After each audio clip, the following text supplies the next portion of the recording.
makam tua. Ciri khas Mataram ya saya rasa ya. Seperti prasasti ya, nanti akan saya cari update dari prasasti ini. Dari beliau ini keturunan ke-10 dari Prabu Kertawijaya atau Beto Mapel. Dari batu ini memang benar-benar mirip kodok ya, makanya dinamakan Watu Kodok. Jadi menurut sejarah, saya dulu pernah membaca cerita batu ini sering berpindah-pindah tempat. Ini juga ada sebuah prasasti. Saya nggak bisa baca ya apa dari tulisan dari Orocoroko ini.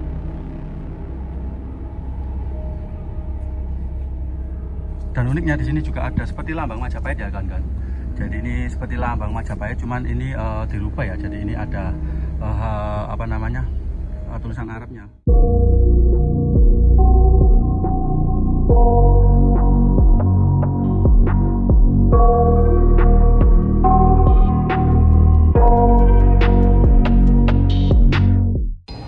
Ya, assalamualaikum warahmatullahi wabarakatuh. Rayu, salam budaya, salam Nusantara.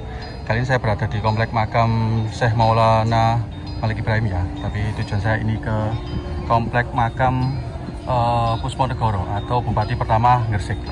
Oke ya, kita lihat ada apa aja sih di komplek makam dari Bupati pertama Gresik ini.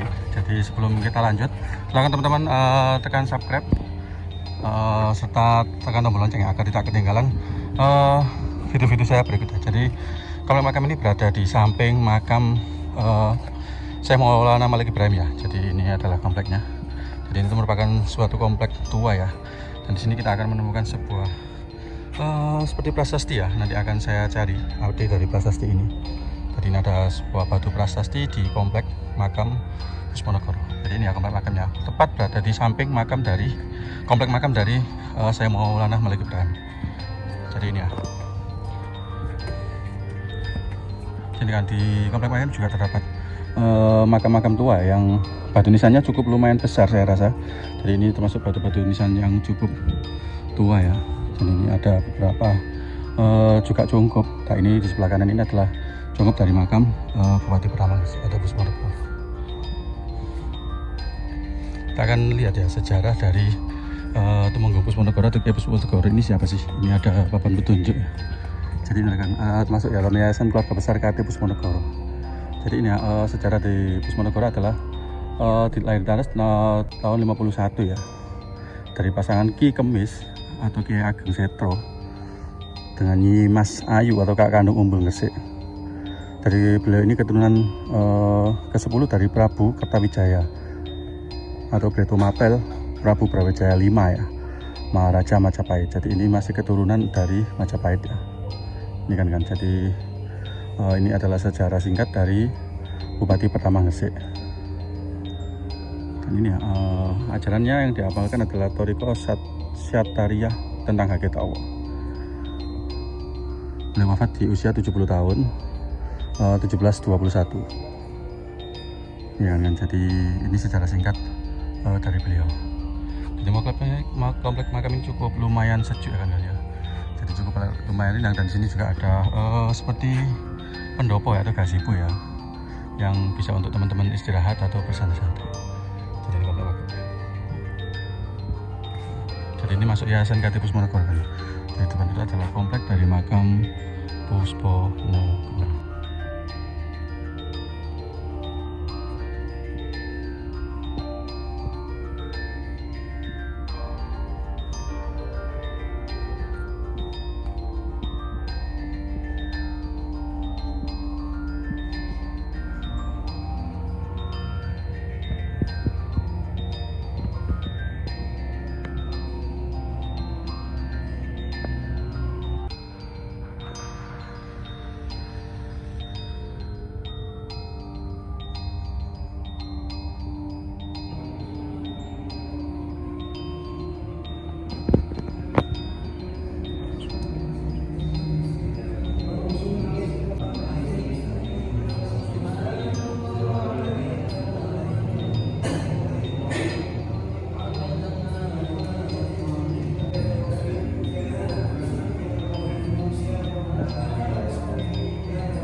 Dan uniknya di sini saya menemukan batu kodok kan. Jadi batu ini mirip dengan bentuk katak ya, makanya ini dinamakan batu kodok.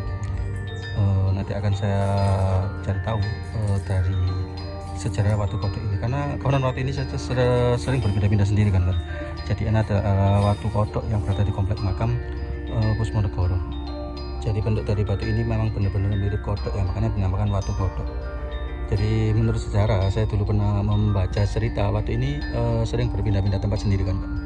Jadi ini benar-benar watu kodok atau watu emang yang mirip dengan kodok ini ya. Ini bagian dari matanya, ini mulutnya, benar-benar seperti kodok atau katak ya kan. Ini ya, saya akan ngajak kalian keliling ke komplek makam Pusmonegoro. Jadi ini banyak makam-makam yang benar-benar makam-makam tua ya kan. Jadi ini ya, jadi benar-benar makam-makam tua.